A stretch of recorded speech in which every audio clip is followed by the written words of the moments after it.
Let's get into it. Sold Not For Sale podcast. Coach Colin here. We have a whole bunch. Everybody knows Tucker Carlson sat down with Vladimir Putin, and what I'm bringing you guys today is some Joe Rogan stuff, of course, but also I'm going to bring you my 5 biggest takeaways from this interview. And at the end, I'm going to show you a clip where Tucker Carlson got the most combative with Vladimir Putin, which was very surprising because a lot of people thought this was going to be like an interview he did with Donald Trump. And with Donald Trump, he didn't really get that combative. But in this last clip that I'm going to show you with Tucker Carlson and Vladimir Putin, he gets pretty combative, and he does it for very good reason. So we're just going to be going through a whole bunch of stuff. I have at least like 14 clips for you guys. We got the Joe Rogan stuff. A couple of times he mentions Tucker Carlson. Then we have Jimmy Dore, who gives a list of the journalists, quote unquote, that have interviewed Vladimir Putin in the past. We have Hillary Clinton calling Tucker Carlson a useful idiot and spreading some more propagandist type of stuff. Then we have Tucker and Putin talking about the Denazification and Canada honoring a Nazi, because Putin mentions that. We have Tucker Carlson talking about the Nord Stream pipeline, and I also have a clip of Jimmy Dore talking about that as well. And it's funny how Jimmy and Putin kind of sync up on this topic. Then we have Tucker. He talks about Russia wanting to negotiate, or Putin kind of talks about that. And then we're going to link that to Trump, because I think there's a reason why Trump actually talks about this negotiation the way he does. And then we have Tucker, the end clip, where he gets combative with Vladimir Putin for very good reason. Let's just get right into it, guys. Don't forget about IamCoachColin.com. Discount code is IamCoachColin, just like you see it on the screen there. All capital letters, all one word, 1 L in the name Colin. And we have George Orwell was right, and we have Public Enemy #1. Again, discount code is IamCoachColin. Let's get into the first clip. Well, I think at some point in time, people are waking. They're waking up. To certain things. There's still the loudest group is not the majority. I really don't believe it. I think there's a silent majority that's like, fuck the media. Legacy media lies nonstop. Yeah. Big Pharma doesn't have our best interest in mind. Politicians are all corrupted, the majority of them. Like, people are waking up, I think, slowly. It's just, they're not the loudest. Like I was telling a friend, I said, who do you know in your life that spends their days online trolling accounts, commenting on posts, commenting on X? Nobody. I don't know anybody like that who like spends their life negative commenting, but those are the ones that get amplified and talked about. But I'm like, that's not the swath of the population that's like the majority. That's it's very unhealthy, small minority people. Plus, a lot of them are paid. Yeah. There's a lot of them that are, whether it's from our government or other governments, much more foreign countries that are, we know that's been documented that they have these internet troll farms, that they're specifically designed to get people upset and rile them up and get them fighting with each other and diminish our appreciation and our respect for democracy. What was the quote you talked about that was... What was it, 1950s, the Russian guy? Or Yuri Bezmenov? Yeah, 1984. Oh, yeah, 1984. Yeah, no, or I think it was 82. But whatever it was. 84 sounds better because it's kind of, it's perfect Orwellian. Yeah, Yuri Bezmenov, he explained the subversion. He explained and it was a multi-decade plan, right? Yeah. To slowly turn the country. And back then it looked like nonsense. Like, what are you talking about? Yeah. But now, absolutely everything he said in the 1980s has come to be true. Yeah, and the Soviet Union has done it. They did it. They did it to us. They fucking injected the universities with Marxism. What do you think's gonna happen with this? If Tucker really did interview Putin, I think he did. Yeah, he's over there. A tweet where he said something like, "Why I doubt." It's not out though. But right? what's crazy is the way CNN is already trying to spin it. Like, that Tucker, Putin's biggest fan, Tucker Carlson, a fan of Russia. They're trying to spin. They're some McCarthyism tactics. Yeah. Oh, he's over there. He had an interview with President Vladimir Putin. Do you know that he said that the NSA or the CIA, whoever it was, got into his Signal account? That was scary because... Yeah, that's supposed to be encrypted. Yeah. But nothing's encrypted anymore. I don't think there's a goddamn thing that you could do on your phone. Unless you have some wacky, fucking crazy operating system that, maybe only fucking Jeff Bezos knows. I don't think you can VPN, right? That helps. I don't think you can. I think with Pegasus, the way it was explained to me by Gavin DeBecker, who's a securities expert, he's awesome. Yeah. Gavin said that the first Pegasus, which they got, that's how they got all Bezos' dick pics and all that shit, all the letters to his girlfriend, that apparently her brother was doing something to try to blackmail Bezos. It's because he got hold of it somehow or another. that was through Jesus. Pegasus. Pegasus 1, he got a WhatsApp link, supposedly from MBS, from Saudi Arabia. And he got this WhatsApp link. He clicks on the link, and that puts Pegasus on his phone, and now they have full access to your phone. He said with Pegasus 2, all he needs is your number. They have your phone number. They can see everything. What? Yeah. Yeah, so, I mean, I don't know how it works. So I don't know how they would be able to access your Signal account. I don't understand that.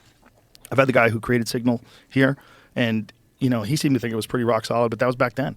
It's like they're always one step ahead of this. And before we know about it, there has to be some whistleblower that comes out and says, hey, the NSA can do this now. Ed Snowden tried to do that. Yeah.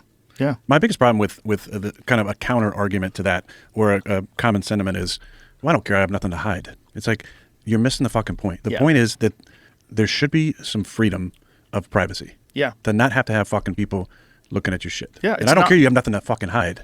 This country was founded as a constitutional republic to protect personal freedoms. And I shouldn't have to worry about somebody fucking in my shit all the time. Man, I like that Aaron Rodgers guy, man. I don't watch football or anything, but just as a man, I like him quite a bit, man. And I think he's right. People are waking up. And I think this interview really proved it, because a lot of people, I feel like just a few years ago, a lot of people would have been against this interview that Tucker has done with Vladimir Putin. I'm pulling up the next clip right now. But now people are at a point where they're like, no. How many billions of dollars have gone over to this war? What's happening in this war? I thought these guys were corrupt. But no, these guys are corrupt? Or wait, are they both corrupt? Wait, how many? You're sending more billions? Now people are at this point where they're like, I want to know what's going on. I want to know what's going on. And if I have to hear it from both of the world leaders, because one of the world leaders, or one of the country's leaders, Ukraine, got shoved in everybody's face to the point where I think he was at the Oscars. I don't watch that type of stuff, but I think he was at the Oscars. He's at award shows, all sorts of weird stuff. Photo shoots, all sorts of weird stuff. So it's like at some point, people are just like, they're just waking up by the mat. And that's the thing. As much as it's terrible what's going on, it takes these big events that kind of expose corruption for people to start like shaking it off and being like, hold on a second, wait a second, what exactly just happened? So I'm really happy to see so many people open to hearing. And again, I'm no fan of Putin, but just open to hearing both sides of something, hearing any world leader. I would watch a 2-hour interview with the leader. I don't like the way China operates at all. If there's a 2-hour interview with the leader of China and he was just talking about everything from Taiwan to social credit systems and why he's doing this and that, I would be like, this is incredible. I want to hear it. I want to hear more. If I could hear a 2-hour interview of Biden, I don't know if he could stay awake for that long. I don't know. But if he could, I would like to hear it. I'd love to hear it. Let's go into the next clip. He mentions Tucker Carlson again, and in this one, they're talking about just how massive he's become because of things like this interview. Let's get into this. Unmute that. Let's go. If you don't think it affects you, look what they did with the number one guy on TV news, Tucker Carlson. They fired him. He was the number one guy. And they're like, you're getting too crazy. See ya. You're asking too many questions. Too many questions. You're getting a little too nutty. All this talk about the CIA definitely killed Kennedy and all the talk, all the things. And now you look at that guy, now he's wild. Yeah. What they've done now is, it's like, what a fucking mistake firing that guy. You should have kept him there and contained him. Like the letting that guy go loose and do his own show, because it's not like, unless you kill him, it's not like people are going to stop listening. They're going to be fascinated. And the impressions, the amount of people watching this stuff, it's crazy. It's way bigger now. His show's way bigger than because the access. Because nobody fucking a lot of people they don't even have cable packets, right? They have a couple streaming services. Now you got a fucking app. You can watch his shit whenever you want, anytime you want. Imagine that conversation that he had with that guy about Ozempic. Imagine that being on Fox News. Yeah, you can't imagine it. No chance. If you don't know about that interview with Tucker Carlson, and I forget what the gentleman's name was, but they're talking about Ozempic, and that turns into a conversation about big pharma, and that turns into a conversation about their influence over advertising. It becomes it's a really, really cool conversation. And again, I said that Joe Rogan mentions Tucker Carlson 3 times. The third time, he's just talking about angels and demons. It's a little esoteric of a topic, but Joe Rogan's like, I want to talk to Tucker Carlson. In this mention that he has, he's like, I want to talk to him. So I would expect that we're going to see a Tucker Carlson Joe Rogan episode very, very soon. given that he's allowed back in the in the country. He should be allowed back in the country, but he may not be allowed back in Europe, and we'll be talking about that at the end of the episode as well. There may be some sanctions. People are calling for certain things. We're going to go to Jimmy Dore talking about a list of people who have interviewed Vladimir Putin, and why is it such an issue that Tucker Carlson's doing it now? Let's get into that. Oh, I had it. There you go. Let's bring it right to there. And then I'm going to tell you something. Well, we'll get into it. But I had a conversation with Jimmy Dore. He told me something very interesting about what happened after he spoke at the UN. And there's a lot of people writing that for The Guardian. But so people were calling him a traitor for doing this, for interviewing a major head of state, a world leader. Okay, that's okay. That's called propaganda. That piece of shit who interviewed Bin Laden. I hope they got him. Yeah. So if you believe that Tucker Carlson was is a traitor for interviewing the head of Russia, let me disabuse you of that stupid idea and let you know you've been propagandized by corporate media, because corporate media has always interviewed Putin. It wasn't a traitor when this guy did it. That was Bill Clinton's press secretary. That's George Snuffleupagus. He interviewed him. All right.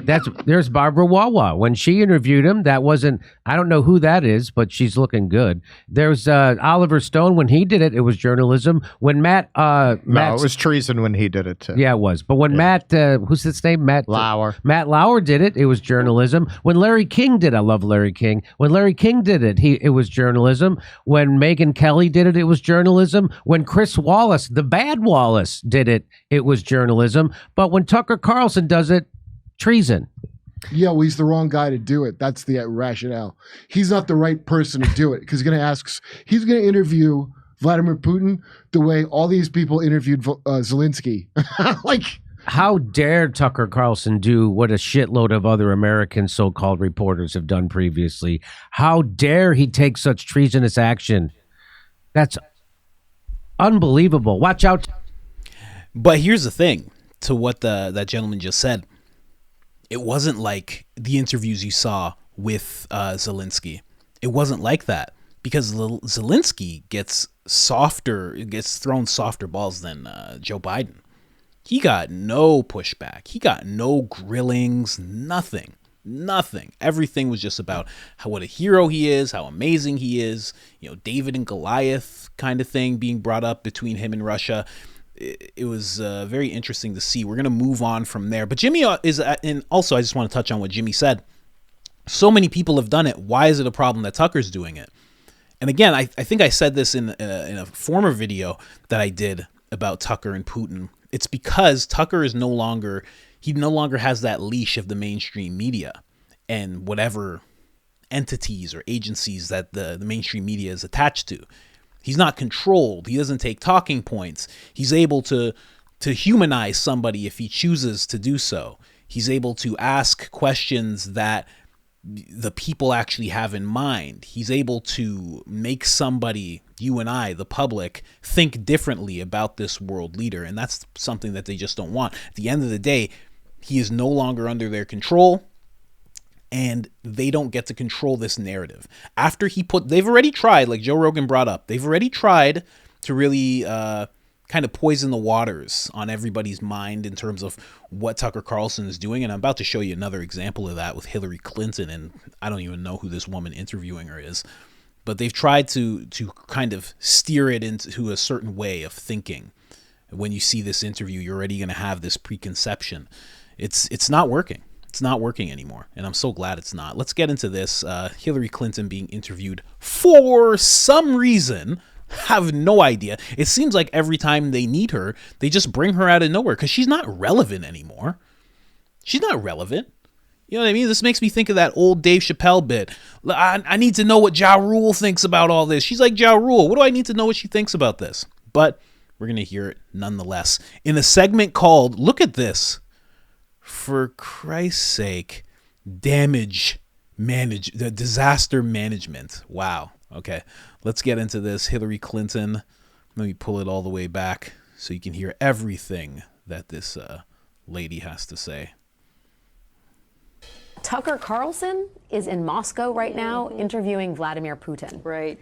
The first American, I'll say, journalist to interview Putin since the war in Ukraine began. What does that tell you about Tucker Carlson and right-wing media and also Vladimir Putin? Well, it shows me what I think we've all known. He's what's called a useful idiot. I mean, if you actually read translations of what's being said on Russian media, they make fun of him. I mean, he's like a puppy dog. You know, he somehow has, after having been fired from so many outlets in the United States, I would not be surprised if he emerges with a contract with a Russian outlet, because he is a useful idiot. He says things that are not true. He parrots Vladimir Putin's pack of lies about Ukraine. So I don't see why Putin wouldn't give him an interview, because through him, he can, continue to lie about what his, objectives are in Ukraine and what he expects to see happen. It's really quite sad that not just somebody like Tucker Carlson, who has, as I said, been fired so many times because he seems unable to, correlate his reporting with the truth, but also because it's a sign that there are people in this country right now who are like a fifth column for Vladimir Putin. And why? I don't know. I mean, why are certain Republicans throwing their lot in? Why are, other Americans basically believing Putin? Why did Trump believe Putin more than our 11 intelligence agencies? I don't know. Do you have a working theory on that? I do have a working theory. But it's more than just the political partisan advantage. There is a yearning for leaders who can kill and imprison their opponents, destroy the press, lead a life that is one of impunity, unbound by any laws. There's a yearning among certain people in our country for that kind of leadership, and I find that absolutely gobsmacking terrifying. I find it gobsmacking terrifying too, Allie, and it's sort of like we talk about, disinformation on social media. Well, disinformation from people like Tucker Carlson, the platform he has, and the fact that, he's a willing participant to it. And has been for a while. So he's been. This is amazing. It's amazing to see it in real time. Now, corporate media is really falling apart. It's really falling apart because now you can see what Tucker Carlson is doing. It's not like before where it's like, oh, this is all I know. Oh, this must all be true. It's like, it's obvious you guys are lying. It's obvious he's doing really good interviews. He's doing really good work. He's trying to find the truth. He's trying to look at things from different perspectives. He's trying to give people nuanced views of things. He's trying to have fun with what he's doing. He's trying to build a network. He's trying to, there's so much that you can see. And to have this woman who's on MSNBC look at another person like Tucker Carlson and say, I'll say journalist. Like as if he's not a journalist like I am. Like, they're propagandists. They're propagandists, and it's showing so much more as we see guys like Tucker Carlson make these networks, take these steps, do the real work. It's just so wild. And then to Hillary Clinton saying that he parrots Vladimir Putin's pack of lies. You notice throughout that whole thing that Hillary was talking, nothing is actually backed up. She's just talking. He parrots his pack of lies. What are you talking about? I'm completely open to hearing it. I don't think Vladimir Putin is the most truthful person in the world. I'm sure he's lied about something. What are you talking about? Tell us. And what does he parrot? Give us an example, something. She's so used to being in a world where she doesn't get questioned on anything that she just says things. It's wild. And then when they brought up, the real funny thing that they brought up was why did Trump trust Putin over the intelligence agencies? That is a good question to ask. Why did he? I don't think they realized. I don't think they did that on purpose. But that is a good question to ask. That's a really good question to ask. I don't think it's because Trump's a terrible person. I don't think it's because he's dumb. That's a very good question to ask. Why did he trust Putin over them? Maybe because they were pretty much trying to get him out of office. Maybe. I don't know. Let's move on. We're going to go into the 5 takeaways that I got from watching this interview with Vladimir Putin and Tucker Carlson.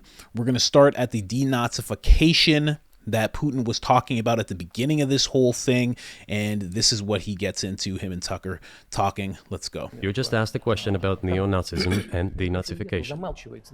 Look, the president of Ukraine visited Canada. This story is well known, but being silenced in the Western countries. The Canadian Parliament introduced a man who, as the Speaker of the Parliament said, fought against the Russians during the World War II. Well, who fought against the Russians during the World War II? Hitler and his accomplices. It turned out that this man served in the SS troops. He personally killed Russians, Poles, and Jews. The SS troops consisted of Ukrainian nationalists who did this dirty work. The president of Ukraine stood up with the entire Parliament of Canada and applauded this man.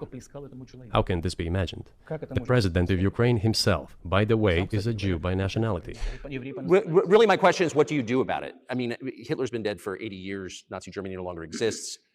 And so, true. And so I think what you're saying is you want to extinguish or at least control Ukrainian nationalism. But how? How do you do that? Послушайте меня. Ваш вопрос очень тонкий. Listen to me. Your question is very subtle, and I can tell you what I think. Do not take offense. Of course. Он, казалось бы, тонкий. Он очень противный, этот вопрос. This question appears to be subtle. It is quite pesky. You say Hitler has been dead for so many years, 80 years. But his example lives on. People who exterminated Jews, Russians, and Poles are alive. And the president, the current president of today's Ukraine, applauds him in the Canadian Parliament, gives a standing ovation. Can we say that we have completely uprooted this ideology if what we see is happening today? That is what denazification is in our understanding. We have to get rid of those people who maintain this concept and support this practice and try to preserve it. That is what denazification is. That is what we mean. Right. My question was a little more specific. It was, of course, not a defense of Nazis, neo or otherwise. It was a practical question. You don't control the entire country. You don't control Kiev. You don't seem like you want to. So how do you eliminate a culture or an ideology or feelings or a view of history in a country that you don't control? What do you do about that? А вы знаете, как вам не покажется странным, в ходе переговоров в Стамбуле... You know, as strange as it may seem to you, during the negotiations in Istanbul, we did agree that we have it all in writing. Neo-Nazism would not be cultivated in Ukraine, including that it would be prohibited at the legislative level. Mr. Carlson, we agreed on that. This, it turns out, can be done during the negotiation process. This is very interesting that he's saying there was an agreement towards that. Now, what he's talking about in terms of Canada, Canada actually did honor a Nazi in their parliament. Zelensky was present, as was Justin Trudeau. This is the House Speaker about to present him. Let me show you that right now. We have here in the chamber today Ukrainian Canadian world veteran from the Second World War who fought the Ukrainian independence against the Russians and continues to support the troops today, even at his age of 98.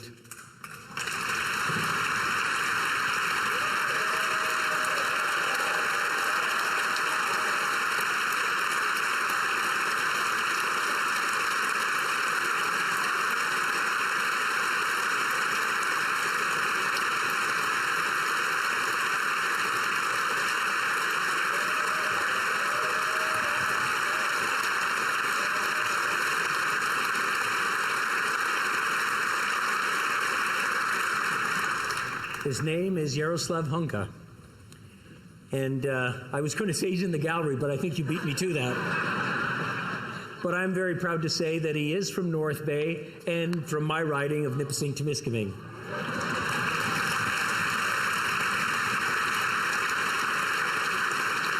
He's a Ukrainian hero, a Canadian hero, and we thank him for all his service. Thank you. So that was them actually honoring that man. Again, this gentleman who's speaking had to resign shortly after, and Justin Trudeau issued an apology and said something along the lines of, we have to stand strong against Russian propaganda, which made no sense. I just showed you the clip. It's not out of context. There's no Russian propaganda to be seen. Now, what I do have to say about that is that does stand out to me because this is something that you heard at the beginning.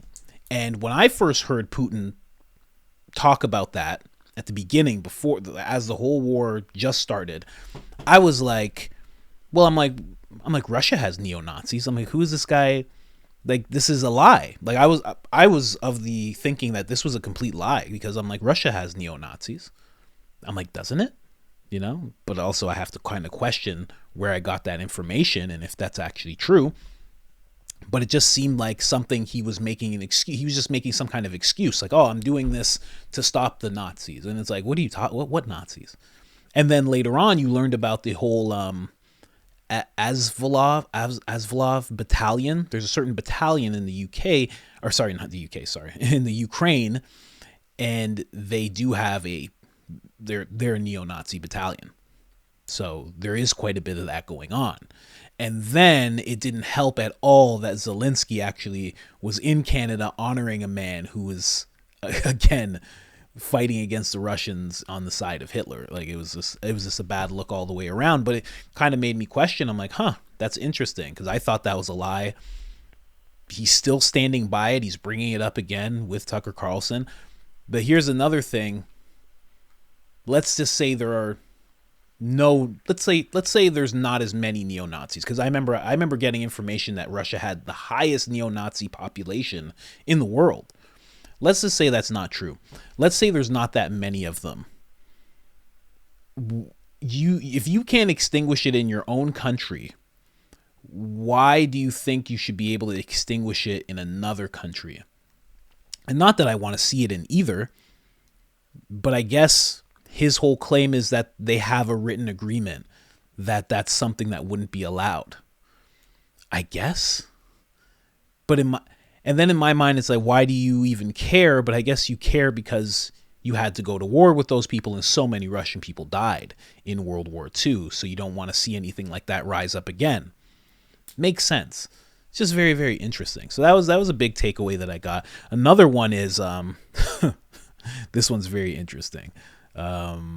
Let's get into this one. This has to do with the pipeline real quick. Putin is a bit of a funny guy in this one. Who blew up Nord Stream? You for sure. I was busy that day.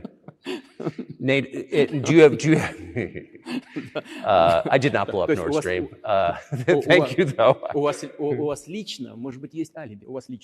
You personally may have an alibi, but the CIA has no such alibi.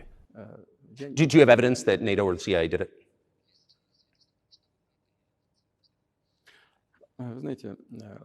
You know, I won't get into details, but people always say in such cases, look for someone who is interested. But in this case, we should not only look for someone who is interested, but also for someone who has capabilities. Because there may be many people interested, but not all of them are capable of sinking to the bottom of the Baltic Sea and carrying out this explosion. These two components should be connected. Who is interested and who is capable of doing it? But I'm confused. I mean, that's the biggest act of industrial terrorism ever, and it's the largest emission of CO2 in history. Okay, so if you had evidence, and presumably given your security services, your intel services, you would, that NATO, the US, CIA, the West did this, why wouldn't you present it and win a propaganda victory?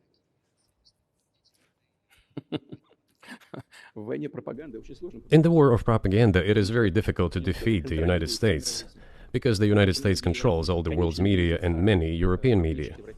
The ultimate beneficiary of the biggest European media are American financial institutions. Don't you know that? So it is possible to get involved in this work, but it is cost prohibitive, so to speak. We can simply shine the spotlight on our sources of information, and we will not achieve results.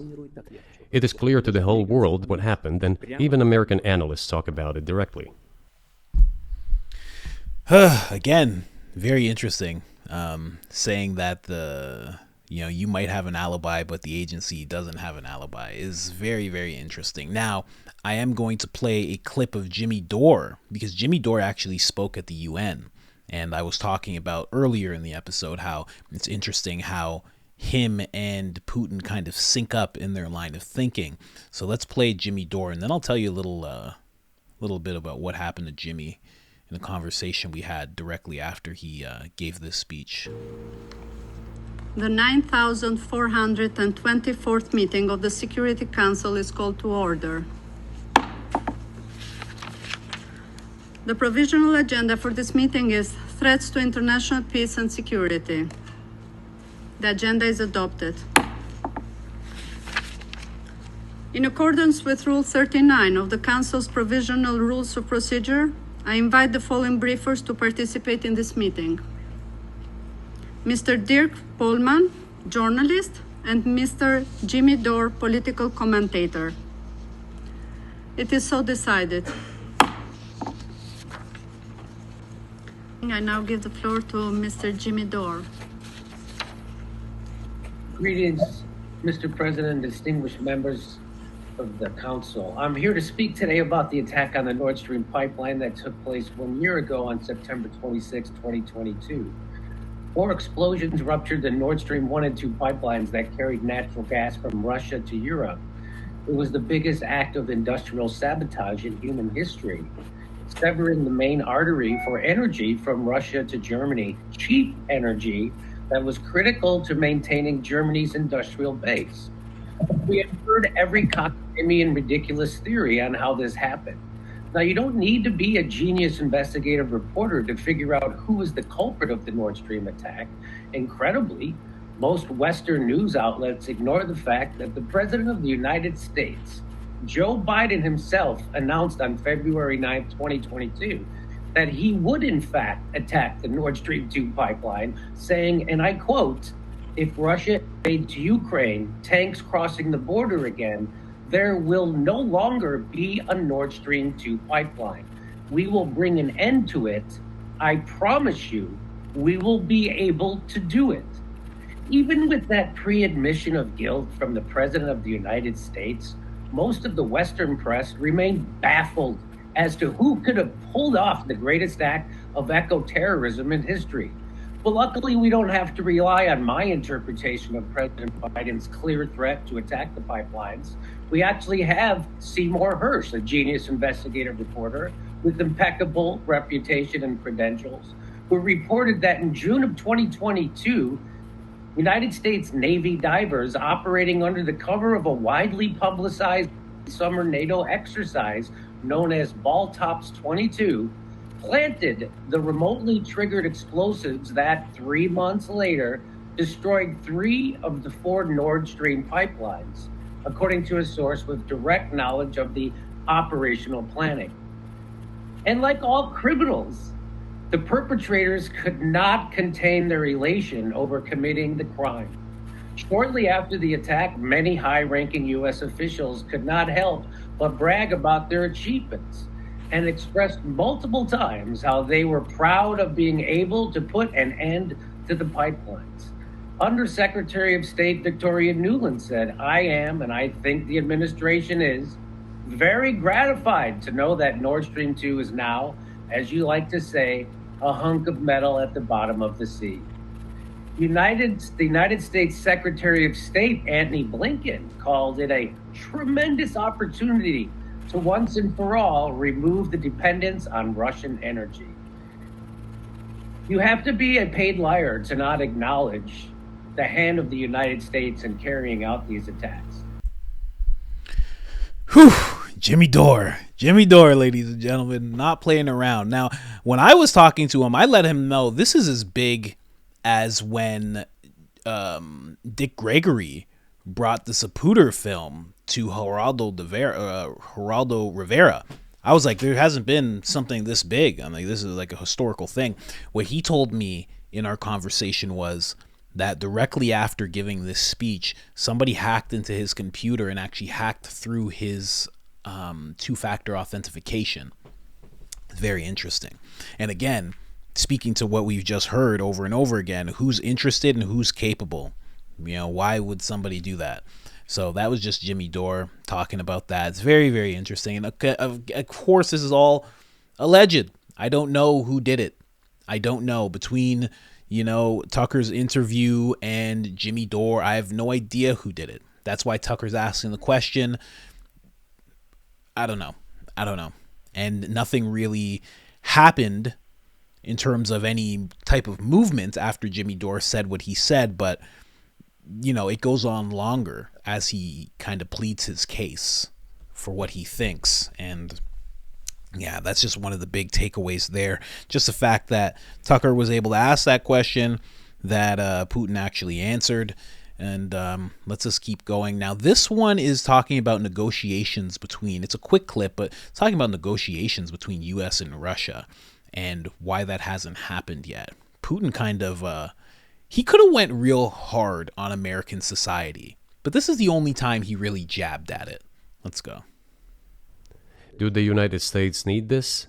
What for? Thousands of miles away from your national territory. Don't you have anything better to do? You have issues on the border, issues with migration, issues with the national debt, more than $33 trillion.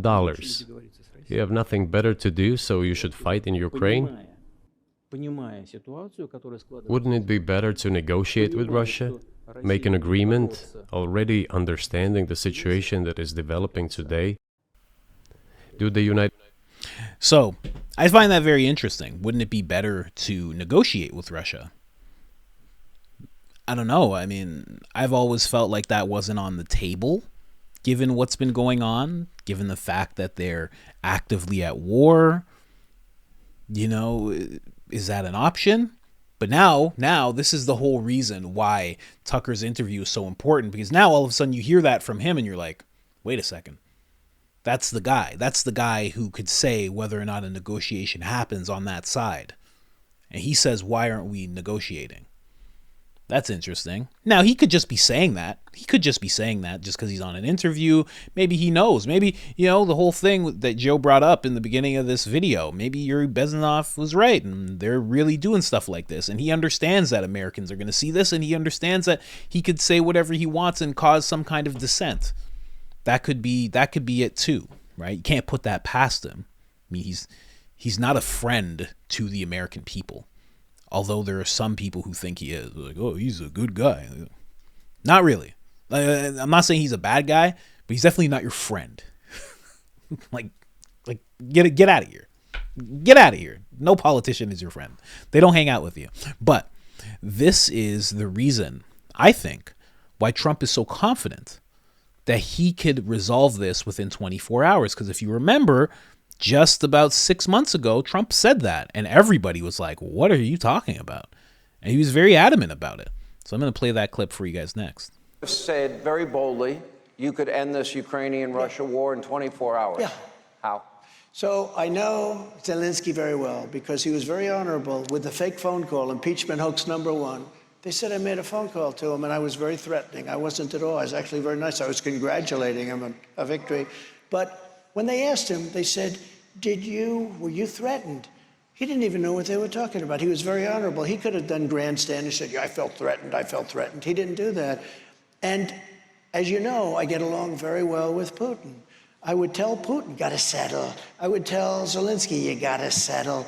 I would tell one, you're going to load up with money. I'd tell the other, you're not going to get any money. I would get a settlement in 24 hours. Now, it should have never happened. You have thousands, hundreds of thousands of dead people right now, hundreds of thousands. You have cities that are obliterated. I don't know if you've ever seen the cities after they finish with the rockets. You have cities with no buildings standing. It looks like just a demolition zone. It's so horrible. Sad. And and then they'll say 2 people were hurt. No, hundreds of people and thousands of people were killed. You're going to find out when this whole thing is over that the number of people killed is far greater than they tell you. They're not telling you the truth. Many, many thousands, hundreds of thousands of people are dying. These cities are being obliterated. And basically they say, what's your stance? Are you for Russia or are you for...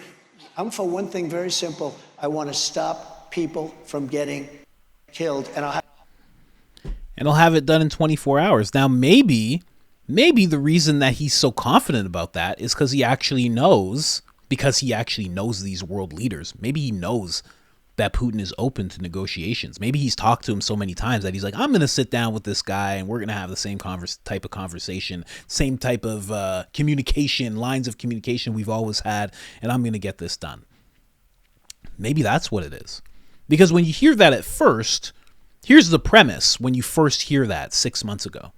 Well, Putin is a monster, and Zelensky is a hero, and Zelensky is having trouble because he is trying to liberate his country away from these, oppressive, monstrous people that the Russians are, and Russia just won't hear anything. They won't be talked to whatsoever. So when you hear him say he's going to solve it in 24 hours, you're like, what are you talking about? But then all of a sudden, when you hear, Putin, he's like, why aren't they negotiating with us? Now you're like, wait a second. Didn't know that was an option. I don't know. Very interesting. Very interesting. Now, this is the number one takeaway, the combative clip between Vladimir and Tucker that I'm talking about. And it was because of this topic. There's a journalist, his name is Evan Gershkovich, and he is currently a Russian prisoner. He has been captured he is a Wall Street Journal journalist. He's captured by Russia. He is there currently. They are not releasing him. There's no end in sight. And Tucker Carlson doesn't have to bring this up. He really doesn't have to bring this up. But he decides to put himself on the line and make Putin an offer. Let's listen to it. I just got to ask you one last question, and that's about someone who's very famous in the United States, probably not here, Evan Gershkovich, who's the Wall Street Journal reporter. He's 32, and he's been in prison for almost a year. This is a huge story in the United States, and I just want to ask you directly, without getting into the details of it or your version of what happened, if as a sign of your decency, you would be willing to release him to us and we'll bring him back to the United States.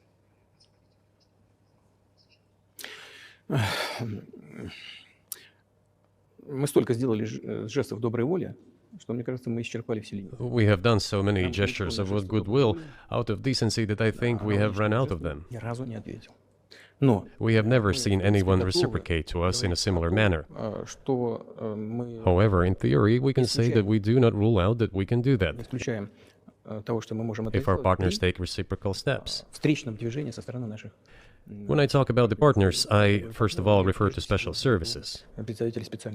Special services are in contact with one another, but there are certain terms being discussed via special services channels. I believe an agreement can be reached. So typically, this stuff has happened for, obviously, centuries. One country catches another spy within its borders, it trades it for one of its own intel guys in another country. I think what makes it, and it's not my business, but what makes this different is the guy's obviously not a spy, he's a kid. And maybe he was breaking your law in some way, but he's not a super spy, and everybody knows that, and he's being held hostage in exchange, which is true. With respect, it's true, and everyone knows it's true. So maybe he's in a different category. Maybe it's not fair to ask for somebody else in exchange for letting him out. Maybe it degrades Russia to do that. Вы знаете, можно как угодно говорить, что такое шпион, что не шпион. You know, you can give different interpretations to what constitutes a spy. But are you suggesting that he was working for the U.S. government or NATO, or he was just a reporter who was given material he wasn't supposed to have? Those seem like very different things. Я не знаю, на кого он работал. I don't know who he was working for, but I would like to reiterate that getting classified information in secret is called espionage, and he was working for the U.S. Special Services, some other agencies. I don't think he was working for Monaco, as Monaco is hardly interested in getting that information. It is up to special services to come to an agreement. Some groundwork has been laid. There are people who, in our view, are not connected with special services. Let me tell you a story about a person serving a sentence in an allied country of the U.S. That person, due to patriotic sentiments, eliminated a bandit in one of the European capitals. During the events in the Caucasus, do you know what he was doing? I don't want to say that, but I will do it anyway. He was laying our soldiers, taken prisoner, on the road and then drove his car over their heads. What kind of person is that? Can he even be called human? But there was a patriot who eliminated him in one of the European capitals. Whether he did it of his own volition or not, that is a different question. Yeah, but Evan Gershkovich didn't do that. That's a completely different. This is a 32-year-old newspaper reporter. He committed something different. He's not just a journalist. I reiterate, he's a journalist who was secretly getting confidential information. So that was, man, just the fact that he was willing to push back at all, just knowing what Putin is looked at as throughout the world. Tucker is willing to push back. There's a lot of things throughout this interview. This is a 2-hour and 8-minute interview. There's a lot of things he could have pushed back on. But the thing that he chose to push back on the most was someone who is an American who's being held captive, and he feels like the reasoning behind them being held captive is wrong. That's the thing that he chose to push back on the most. Somebody who more than likely Washington, let me see here. Sorry, Wall Street Journal more than likely would make a negative article or a post about Tucker Carlson. More than likely, Wall Street Journal makes negative posts about Tucker Carlson. And that's the person, that's the issue that he chose to push back on the most. I think that shows a lot. And the fact that we have Hillary Clinton and all these different people talking so poorly about Tucker Carlson, even though he was willing to try to actually have a negotiation of his own, which is something that these elected officials that we have in power, that's what they should be doing. He decides to do that with the little opportunity that he has to interview Vladimir Putin. And that's what he ends the interview on. Now, of course, Putin said no. And Tucker just ended it by saying, I hope you let him out.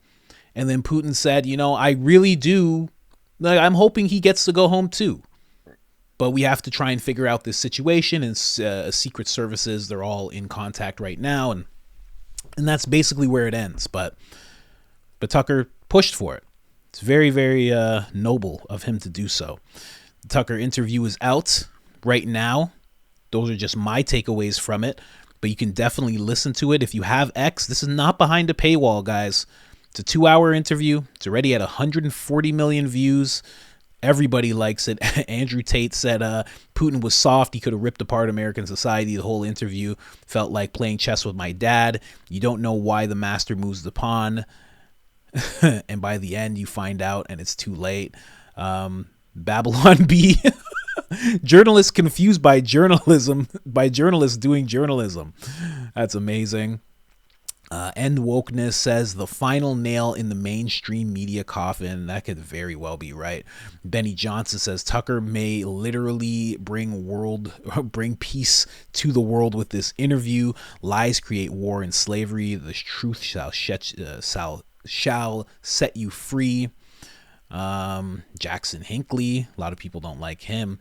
Tucker's interview with Putin will be the most viral interview of all time. This conversation, it is the conversation is feared most by the pro-war establishment. Thank you for your bravery. Vigilante Fox says Putin confirms U.S. is not run by. Oh, hold on, a little bonus for you guys here. Hold on a second. So twice you've described U.S. presidents making decisions and then being undercut by their agency heads. So it sounds like you're describing a system that's not run by the people who are elected in your telling. That's right. That's right. So, oh, interesting. Wow. I didn't know that was there. We go on. This guy's a great follow if you got him on here. If you're on X, thank you, Tucker, for asking critical questions while conducting a fair interview on an equal footing. Mainstream journalists can learn a thing or two from you. K.com says, thank you, Tucker. You opened a door. Let's hope for peace. Dom, Tucker walked so every journalist can run. Is Tucker a traitor? And that's a question I'd ask you guys as well. Is he a traitor or is he just doing his job? I say doing his job. 5.5% of people say he's a traitor. 94.5% say he's just doing his job. I think this is just something you're supposed to do. Vigilante Fox talks about 5 takeaways he had. That's interesting. Little bonus for you guys. Let's go through that. Number 1, Putin is very wounded by his rejection of the West. That's the whole point of NATO, I guess, is to contain Russia, and Putin is wounded by this. That's because he actually asked to join NATO. I believe he asked Bill Clinton in the interview. Bill Clinton said yes, then went and heard from some other people. I don't know. And then they said no. Russia is not an expansion in power. Putin likely wants peace in Ukraine. This is just some takeaways.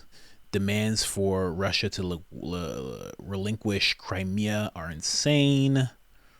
The U.S. has a poor track record with regime change.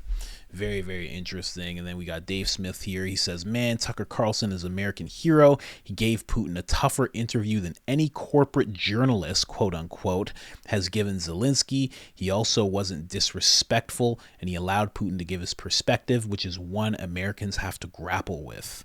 And for everything that Tucker has done, whether you think of it as good or bad, certain people in the EU are calling for him to be banned. They want a sanction on Tucker Carlson. This person who is actually a member of parliament, this name here, Yormas Payet. Tucker Carlson wants to give a platform to someone who is accused of genocide. This is wrong. If Putin has something to say, he should have to say it in front of the ICC. At the same time, Carlson is not being a real journalist. What is with people? So crazy.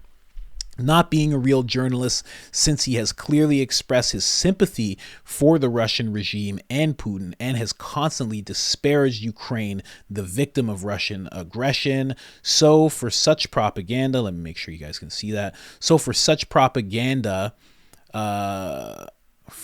propaganda for a criminal regime, you can end up on a list of sanctions. This concerns primarily a travel ban in EU countries. Very interesting. So that's actually a member of parliament that's calling for that to happen. It has not happened. There have been reports that it has happened already. That's not true, but they are calling for it. It is a discussion that's being had, and we'll have to see what happens from there. I wouldn't be surprised if it did happen, because making it so Tucker can't go and sit with someone like Putin or any other leader throughout the EU makes it so the narrative can be controlled a lot easier. So, if he didn't interview Viktor Orban in, I believe, Hungary, we would have never found out that Trump's foreign policy was absolutely incredible. Viktor Orban himself said it's the best foreign policy he's seen in the past 50 years. So, yeah. So there's a lot going on. Tucker is not out of the woods yet, but the interview was great. I'm telling you guys, check it out. It is well worth it. And those were just my takeaways. But if you watch it for 2 hours, you'll probably have some different takeaways. There'll be some other things that stand out to you. But for me, those were the things that stood out the most. And I do hope that journalist does get released very soon. And if Tucker had anything to do with that, man, just hats off to him. Absolutely incredible. Other than that, like the episode, guys. Share this episode out. Share the interview that Tucker Carlson has done with Vladimir Putin. And other than that, I'm out.